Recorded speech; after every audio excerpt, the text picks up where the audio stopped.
Bien, en mi intervención, en primer lugar, agradezco también la invitación a participar en esta mesa. Voy a intentar cubrir sobre todo un aspecto, aunque habrá unas transparencias que me saltaré, porque si no serían redundantes con lo que habéis escuchado hasta ahora. Pero quiero adoptar una perspectiva. Yo soy profesor de secundaria en ejercicio y entonces un poco la perspectiva del profesor.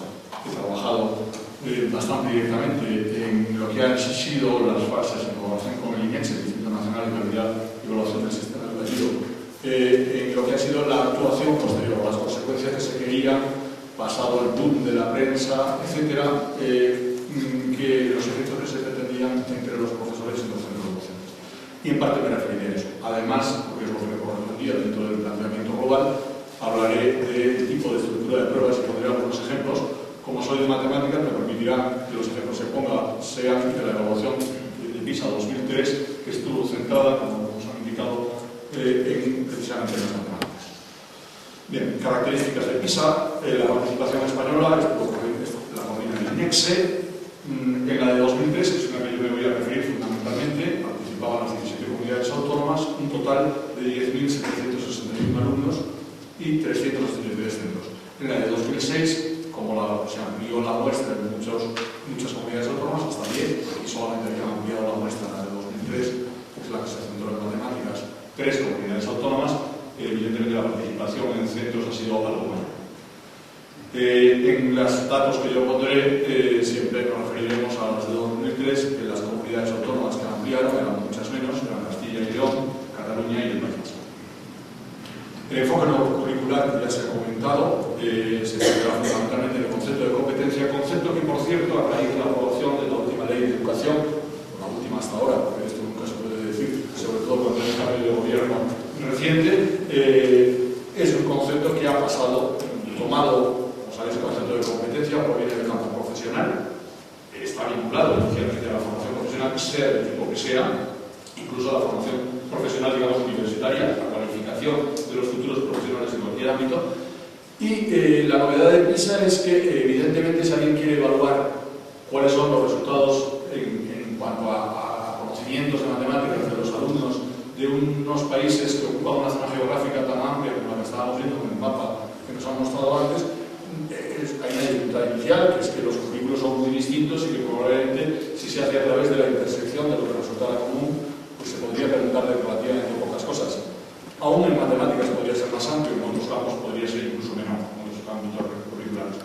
La conclusión a la que se llegó fue, no, vamos a medir cómo son de competentes matemáticamente estos alumnos al terminar sus estudios secundarios, a los 15 años. Por lo tanto, primera cuestión es que la evaluación se refirió a alumnos de 15 años que se encontraran escolarizados, cosa que no en todos los países que participaron, los 15 años no correspondían siempre a la enseñanza obligatoria. Algunos ya habían finalizado, algunos pocos, ciertamente la mayoría continúan la enseñanza obligatoria, pero no en todos. Lo cual puede a veces sorprender que en algunos países pequeños y que uno podría considerar relativamente tercermundista haya unos resultados mejores de lo que cabría esperar, pero esto a veces se debe a que es entre aquellos alumnos que realmente estaban escolarizados. Los que no estaban escolarizados, evidentemente, estaban peor. Si estuvieran escolarizados todos, el resultado a lo mejor hubiera sido distinto. Bien. Paso directamente a los ejemplos de pruebas porque el resto de las cuestiones que vienen antes estaban un poco repetidas con respecto a lo que ya habíamos escuchado hasta ahora. Pruebas de matemáticas se sitúan normalmente dentro de un cierto tipo de contexto y pongo directamente un ejemplo claro que podamos leer entre todos. La madre de Roberto le deja coger un caramelo de una bolsa. Él puede ver los caramelos. El número de caramelos de cada color que hay en la bolsa se muestra en el siguiente gráfico. Ahí vemos un gráfico en vertical, tenemos números, yo digo que si acaso no se ve desde lejos, desde el 0 hasta el 8 y luego los distintos colores, y es un diagrama de barras. La pregunta que hace es cuál es la probabilidad de que Roberto coja un caramelo rojo. Y es una pregunta de respuesta cerrada, de acción múltiple, A 10%, B 20%, C 25%, D 50%. Bien, las pruebas se clasifican en distintos tipos de categoría. Esta corresponde en una categoría que llaman subescala a incertidumbre, correspondería más o menos a los temas curriculares. En matemáticas correspondería a los temas que aquí podríamos llamar azar o probabilidades y estadística, más o menos. y que ha sido llamado incertidumbre en el contexto de PISA.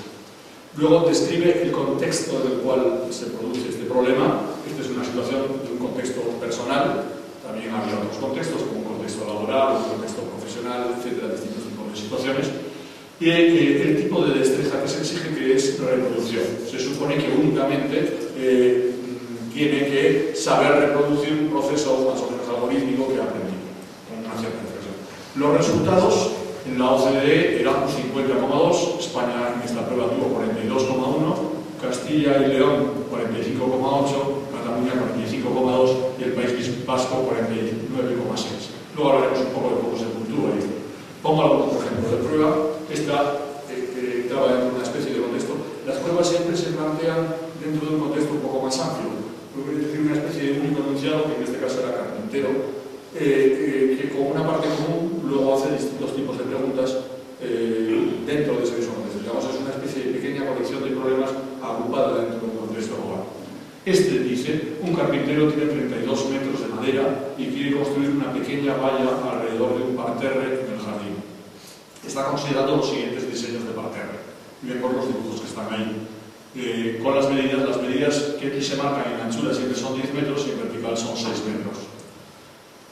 Y entonces la primera pregunta le decía, rodea con un círculo sí o no, para indicar si para cada diseño se puede o no construir el parterre con los 32 metros de madera. Y entonces va marcando el diseño A, el marcar sí o no, el diseño B, el diseño C, el diseño D. Bien, evidentemente no todos se pueden construir. Las respuestas, digamos, correctas era el segundo. Digo, por si acaso, aunque se pregunten a niños de 15 años, para ver antes de que cada uno la prevea, porque así de esa manera que todo el mundo puede sentirse relativamente satisfecho. Es la B la que no puede, que es la que tiene forma, digamos, de rombo. El resto sí que se puede porque tiene un perímetro común con una cantidad de madera que se disponía. Esta es una pregunta simple, la que solamente haya dos tipos de respuesta, no es así en todas las preguntas de PISA, en las que muchas veces se mide la calidad de la respuesta que da el alumno, pero en esta simplemente estaba correcta o incorrecta, según hubiera contestado o no, con el grupo de respuestas de arriba o con cualquier otra respuesta. La clasificación de las distintas categorías que decíamos antes, en su escala está espacio y forma, podría corresponder más o menos a geometría. La situación es una situación educativa, porque no es nada real el problema de que ningún carpintero vaya a hacer ninguna valla de estas con 32 metros de madera. La competencia es conexiones, tiene que poner en relación el perímetro con un problema relativamente sacado de un contexto real. Y luego el nivel de dificultad, se lo comentaré, vamos a ver antes los aciertos. Un 20% de los alumnos responden correctamente, en España es un 12% solamente, y luego en cada una de esas comunidades lo que se indica ahí, 15,4, 7 y 16,2. He elegido a propósito dos preguntas en las que los resultados de España no son especialmente brillantes. Es curioso, hay alguna pregunta en que los resultados españoles son mejores que la media de la OCDE y suelen ser las preguntas especulativas. Es una costumbre, yo creo, bastante tradicional de la formación española, en que lo deductivo siempre nos ha gustado menos, pero lo especulativo de yo creo, yo opino, que en matemáticas muchas veces también eso entra dentro de la base del razonamiento, suelen dar unos resultados mucho más brillantes. Decía antes la dificultad y el nivel. En las preguntas, para evaluarlas, bueno, voy a pasar al tercer ejemplo, que me parece que es muy bonito. Este no pasó a ser una prueba de PISA, porque se pasó solamente en la prueba piloto. Y a mí me parece especialmente interesante.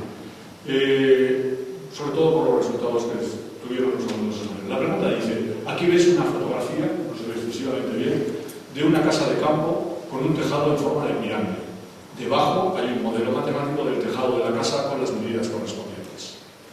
La planta del ático, ABCD, en el modelo, es un cuadrado. Las vigas que sostienen el tejado son las aristas de un bloque prisma regular EFGHKLMN.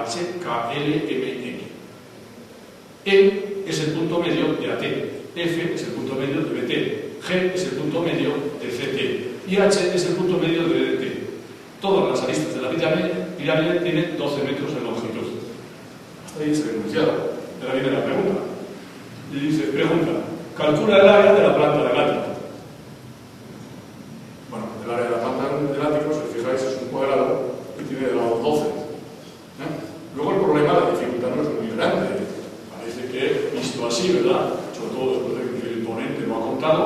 bastante fácil. 12 por 12, que por cierto son 144.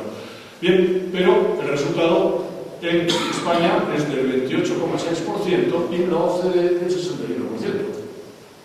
La respuesta que casi todo el mundo pensamos, el motivo por el cual el diferencial de resultados es tan sumamente grave, es porque los alumnos españoles, como probablemente la mayor parte de ustedes, se aburren a partir de la primera letra, la primera línea, cuando se habla del ático de planta A, B, C, D, y ya no sigue leyendo absolutamente nada más. Entonces es muy curioso porque en esta pregunta, si se entra en la base de datos de respuestas, indica cuál es el porcentaje de alumnos que la tienen mal porque no la responden, y en España es altísimo. Probablemente la deficiencia no solamente es una deficiencia de matemáticas, sino de lectura. En este caso, claramente, los alumnos no llegan a leer el enunciado, entonces no se dan cuenta que solo les preguntan es una tontería y el resto es información superflua del correo. Resultados en matemáticas en esa prueba eran 85 preguntas agrupadas en 4 escalas que corresponden más o menos a categorías curriculares, bloques curriculares, espacio y forma, cambio de relaciones, que podría ser álgebra y números. Número sería cantidad, incertidumbre más o menos vinculada con estadística y probabilidad. Las puntuaciones se utiliza el método, el modelo RASC, que es la teoría de respuesta límite de un solo parámetro, lo que permite encontrar una curva asociada, no voy a entrar en más detalles a cada pregunta, que permite medir y discriminar a partir de un determinado momento. Permite este mismo sistema establecer una serie de puntos de anclaje, que en el caso que categorizan dificultad, por una parte, y la destreza de los alumnos a responder. La dificultad de una pregunta y la destreza de los alumnos a responder son dos categorías que están tan imbricadas la una en la otra que es muy difícil de separarlas. Como en casi todos los estudios internacionales de evaluación, la media de toda la muestra de la OCDE se situó, se normalizó a 500 puntos y la desviación típica a 100. Por tanto, cuando se habla de las puntuaciones de España en esta prueba de matemáticas obtuvo una puntuación de 485, quiere decir que estamos ligeramente por debajo de la media, que es 500, pero si la desviación típica es de 100, estamos un 15% de la desviación típica por debajo, es decir, estamos bastante próximos a la media, relativamente poco separados. De hecho, esta tabla, al lado de cada uno de los países, está resaltado en naranja los resultados de España, siempre 2003 y siempre referidos a matemáticas, con una flechita azul en el canto están indicados aquellos países que se encuentran claramente sobre la media, con una flechita roja hacia abajo aquellos países que se encuentran por debajo de la media, y sin flechita estarían los países que se encuentran en torno a la media. Y veis que tanto los resultados españoles como los particulares de Cataluña se encuentran en ese lugar. España queda por debajo de países como Suecia, Francia y Alemania, queda a la altura de Noruega y Estados Unidos en este informe, y por encima de Portugal, Italia y Grecia. Cuando yo estudiaba bachillerato, había una asignatura de economía, y el que me daba clases de economía en aquella época decía que sería de España sin Portugal y Grecia en las estadísticas. Pero bueno, pues algo que de alguna manera. Bien, este es el gráfico equivalente al que nos ha mostrado antes, pero referido a matemáticas de 2003. Simplemente resalto algún comentario matemático más. Si uno se fija, los puntitos que representa cada país no son puntitos, sino que es un puntito y luego como una I latina que lo atraviesa, que unos es más grande y el otro es más estrecha. Entre el puntito, que estaría en la media del país, y la rayita que hay más arriba, está el 25%, uno de los cuartiles de la distribución de los alumnos de ese país. El otro 25% se encontraría por encima, un 25% en la parte de abajo de ahí y el otro 25% hacia abajo. Por lo tanto, estamos como el 50% central de los alumnos. Cuanto más estrecho es ahí, cuanto menos alta es, quiere decir que los alumnos son más parecidos unos a otros. Y cuanto más ancho y más estirado es, quiere decir que hay mayor dispersión entre los alumnos. En el caso de Brasil, por ejemplo, país con un nivel de desarrollo inferior y con malos resultados, es el extremo absoluto lo tenemos por aquí, pues es bastante ancho. Curiosamente, Finlandia, que siempre queda mejor en estos resultados, suele tener los resultados más altos y los más estrechos. En este caso, estaba por encima Hong Kong, pero dado el número de habitantes de Hong Kong, etcétera, características especiales, no es especialmente significativo y siempre se ha dicho que Finlandia es el país que quedó con mejores resultados. Me gusta este gráfico también porque clasifica los países geográficamente y uno nota ciertas unidades y cuando las cosas aparecen relativamente juntas. La primera de las columnas, esta de aquí, corresponde a países del sur y del Mediterráneo. Aquí vemos que España se encuentra en la parte relativamente alta, evidentemente porque hemos puesto también países del Mediterráneo se encuentran aquí abajo. Francia se encuentra por encima, pero países como Italia y Portugal se encuentran confundidos los dos aquí, bastante más abajo de España y bastante más abajo está Turquía. Se ve, por ejemplo, como los países del centro-oeste, digamos, de Europa, pues se encuentran casi todos por encima de la media, excepto Luxemburgo, también país con unas características un poco especiales por el número de inmigrantes tan sumamente alto de otros países europeos, de otras cosas que hay, que le sacan un poco de las características globales de los demás, pero todos los demás se encuentran en la media de la OCDE hacia arriba. Lo mismo pasa con la excepción de Noruega, donde este informe causó unos efectos bastante contundentes con los países del norte, los países escandinavos, los nórdicos, y luego podemos ver cómo en América Latina la clasificación es prácticamente la clasificación norte-sur. Canadá y Estados Unidos se encuentran por debajo de la media, Canadá es el único país por encima, y luego los países del cono sur situados más abajo, con una dispersión además entre ellos muy grande, como se puede ver. Y Asia, donde hay todo lo que es claramente separando unos de otros. Bien, por categorías curriculares, simplemente, la media de España, recuerdo, era 465. Bueno, me veo obligado a decir que este gráfico empieza con 450, que vaya uno a revisarse que las barras son proporcionales, ya que soy profesor de matemáticas de secundaria y esto lo tengo que preguntar a mis alumnos, me parece que también es interesante, nunca es sobreabundante contarlo, mientras no se haga la prueba PISA de competencias matemáticas para adultos de 16 a 64 años, nunca está de más recordar estas cuestiones, pero bueno, 465 es la media de España.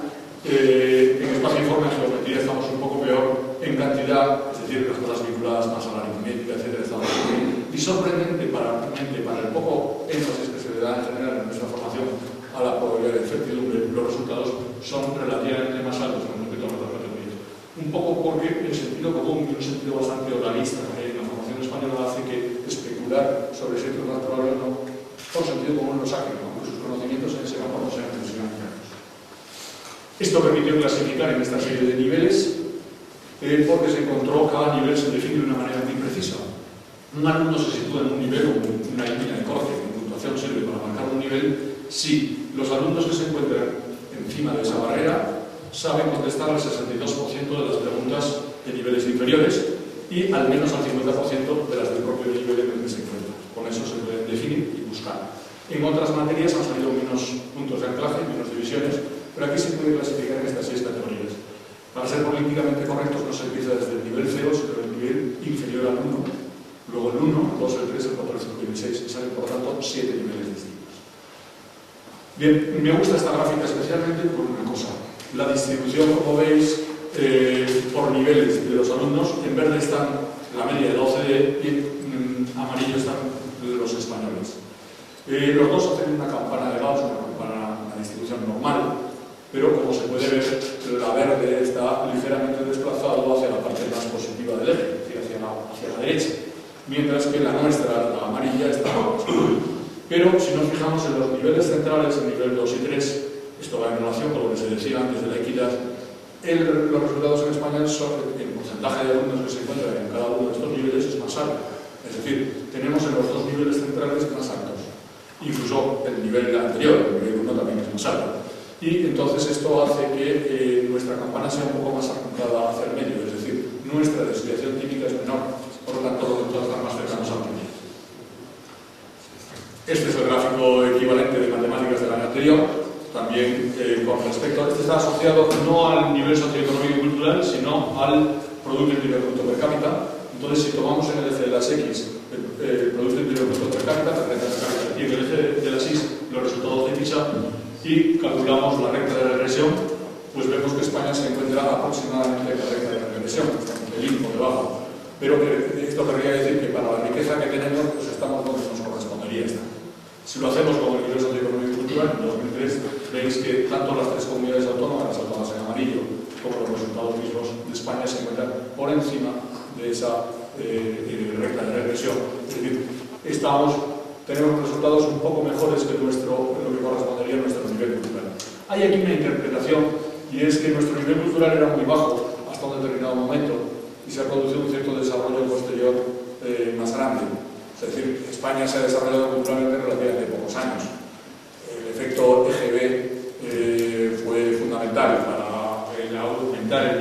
cultural del ciudadano medio español. Entonces, se produce una especie como de salto, como de escalón. Y dependiendo de que los padres de los alumnos tengan una parte del escalón o el otro, no describe excesivamente la situación completa de los padres de los alumnos actual, y además está cambiando a marchas forzadas. Como nuestros alumnos no van a mejorar sustancialmente en los próximos años, porque estas cuestiones se mueven relativamente despacio, y el nivel cultural de sus padres sí, en el sentido de que a nuevos alumnos corresponden padres más jóvenes que por lo tanto tuvieron mayor formación, es probable que en esto se produzca una cierta bajada en futuros avances de PISA en las ediciones posteriores. Como voy a comentar, ya se lo son antes. Bien, quería terminar haciendo dos reflexiones y haciendo un cierto comentario sobre nuestro sistema educativo o la reflexión que los profesores hemos hecho a partir de los resultados de PISA. Primero, que un efecto pernicioso que se puede dar, voy a comentar dos reflexiones básicas, es que PISA produzca un efecto, ya lo están produciendo en algunas comunidades autónomas y en algunas administraciones educativas, tipo selectividad. Es decir, lo que no entra en selectividad no se enseña, ¿para qué? ¿No? Y por lo tanto, aquello que se convierte en costumbre, en hábito culinario de la selectividad, marca y decide que se enseña. Si una cosa se deja en un cierto momento de preguntar en la selectividad, se deja de enseñar, ¿por qué? ¿Para qué? ¿Qué pasase con PISA o por el estilo? Hay comunidades autónomas que, al ampliar la muestra del 2003 al 2006, quisieron tener buenos resultados. Las tres comunidades autónomas que ampliaron en 2013 se encontraban por encima de la media española. Y entonces intentaron preparar pruebas tipo PISA para preparar a los alumnos para que tuvieran buenos resultados en PISA. Eso a mí me parece que puede ser un efecto claramente pernicioso, como lo es en el sistema educativo la selectividad. En ese sentido, yo no estoy hablando de otras valoraciones de la selectividad. Por otra parte, otra reflexión es que el enfoque de PISA, por ser un enfoque basado en la competencia que pudiera ser relativamente común, no coincide de hecho con el enfoque que dan a la asignatura de matemáticas, en este caso la mayoría de los profesores de secundaria, ni tampoco los elaboradores del currículo, aunque esto esté ligeramente cambiando, ni mucho menos los libros de texto. Por lo tanto, nuestros alumnos se encontraban en unas ciertas peores condiciones en 2003 para contestar las pruebas de matemáticas que aquellos países que tienen un sistema educativo en matemáticas, un currículo en matemáticas de corte más anglosajón u holandés. Los efectos del Hans Freudenthal Institute, que es un instituto de formación y investigación en matemáticas holandés muy serio, marcaron claramente el estilo de PISA en matemáticas, y eso tiene una repercusión que aquí no siempre pasó. Más en el momento en que se hizo PISA 2003, porque sí que ese estilo era más común cuando la LOCSE, pero no después en la aplicación de la LOCSE con gobiernos posteriores. Por último, algunas carencias de la formación matemática en educación secundaria en España. Digo que si adopto la perspectiva del profesor, creo que aparte de otra serie de cuestiones, pues no tenemos que echar balones fuera, para meternos a hacer una especie de autocrítica. Una autocrítica que en parte se la debería hacer también la administración educativa, pero la tenemos que hacer los propios profesores. Yo creo que hay carencias en el sistema educativo, en el caso español, en el caso concreto de matemáticas, pues es obvio. La demostración está en la práctica, porque si tenemos malos resultados, quiere decir que hay carencias, que algo falla. Pero también hay algunos excesos de nuestro sistema. Como las carencias son más difíciles de detectar, pues permítanme, los excesos, que como los tengo todos los días delante, pues es más fácil de ver. A mi modo de ver, habría en la educación matemática estos tres: exceso de algoritmicismo, exceso de propedéutica y exceso de ensimismamiento. Permítanme ustedes casi, porque las tres son casi tres neologismos, evidentemente propedéutica no, pero los otros dos sí. Pero me parece que explican bien la situación. Exceso de algoritmicismo. Nosotros enseñamos mucho a hacer determinadas cosas. A mí me enseñaron a manejar tablas de logaritmos en su momento, que es una aprendizaje perfectamente inútil hoy día. Enseñamos a hacer raíces cuadradas, enseñanza perfecta, algoritmo perfectamente inútil hoy día para los alumnos actuales, etc. Y casi siempre lo que enseñamos no es que es un límite en matemáticas, sino cómo se calculan límites. O para qué sirven las derivadas, sino cómo se derivan, etc. Eso es una tendencia extendidísima en nuestro sistema educativo, en el caso concreto de las matemáticas. Eso va en detrimento de enseñar otras cosas, por ejemplo, resolver problemas. Y sobre todo si esos problemas están relacionados con la realidad. Los matemáticos se sitúan en un plano por encima del bien y del mal y no quieren mancharse las manos nunca con la realidad, y así nos va. Muy limpitas las manos, pero poco resueltas. Exceso de propedéutica. La mayor justificación normalmente de las matemáticas que enseñamos es: ¿y esto para qué va a servir? Dice: no te preocupes, esto sirve para lo que te vamos a enseñar el año que viene, porque sin esto no podrías aprender todo el año que viene. Eso continúa. Por cierto, yo hago una crítica a los profesores universitarios que dicen: los alumnos no llegan suficientemente de preparados, no. Los alumnos llegan como llegan, y a veces hay que estudiar por parte de los profesores que dan clases en la universidad qué es lo que los alumnos deberían saber en secundaria. Esto no es una cosa de una especie de definición universal. Deberían saber aquello que primero la norma dice que deben saber y luego en un cierto porcentaje, como pasa en todos los sistemas educativos. Por lo tanto, yo recomiendo a los profesores universitarios que vean primero qué es lo que debe saber o sea, qué es lo que se le enseña. Aquello que no se le, lo que se le enseña puede que no lo aprenda, pero lo que no se le enseña no lo sabe, obviamente. Entonces, ni hay una especie de nivel de entrada en la universidad que tenga que venir marcado. El nivel de entrada de la universidad es el nivel de salida de la secundaria. Y a partir de ahí hay que construir la etapa universitaria, no al revés. Al menos en mi opinión, permítanme. Por último, el ensimismamiento.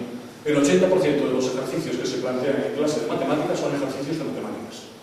Es decir, nunca cogemos un ejemplo de física, de sociología, de cocina o de... O sea, es decir, casi todos los matemáticos, profesores de secundaria, consideran que un alumno tenga que medir los metros cuadrados de su casa, eso no son matemáticas. Tendrá que medir el área de un pentágono, de un hexágono o la superficie lateral de una pirámide más o menos regular. Pero el plano de su casa no. Entonces hay veces que los alumnos saben medir un hexágono regular, pero no tienen ni idea de cómo se plantean en medir cuántos metros cuadrados tiene su casa. Entonces, claro, el tipo de problemas de PISA que tienen una vinculación de si están capacitados para integrarse en la vida cotidiana, les preguntan cosas de la vida cotidiana. Como yo digo, un alumno debería saber,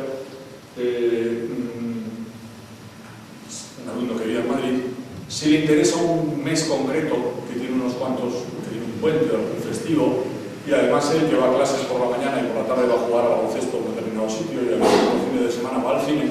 Si en un mes concreto le interesa comprarse un abono mensual, o mejor, metrobuses de 10 billetes. Y, digamos, yo no sé qué matemáticas le tenemos que enseñar, pero cualquier alumno de la ESO debería ser capaz de eso, de resolver ese tipo de problemas. Y otro tipo de problemas de ese estilo. Debemos de buscar unas matemáticas que, en vez de enseñar tanto tecnicismo, en vez de mirarse tanto al ombligo en sí mismas, también formen estos. Evidentemente, también una parte serán tecnicismos y serán conceptos. Por último, los autores del estudio PISA tienen una intención explícita y yo creo que esa es una intención que debería trascender más allá de lo que los políticos nos cuentan. Dice, quieren promover un enfoque de la enseñanza de las matemáticas que haga hincapié en los procesos asociados a la resolución de problemas en contextos reales, procurando que los problemas adopten una forma apta, cualquier problema es apto para las matemáticas, para la aplicación de métodos matemáticos, que al resolverlos se utilicen conocimientos matemáticos y que los resultados se analicen en el contexto del problema original. Y dicen que si esto se logra, si aprenden a hacerlo así, estarán mejor preparados para utilizar los conocimientos y habilidades matemáticas durante toda su vida y por tanto serán competentes en matemáticas. Yo diariamente, como un montón de personas que hemos recibido este estudio con mucho interés, estudio PISA, lo hemos analizado a fondo y hemos sacado conclusiones sobre ello. Lo que pretendemos es precisamente que los alumnos sean competentes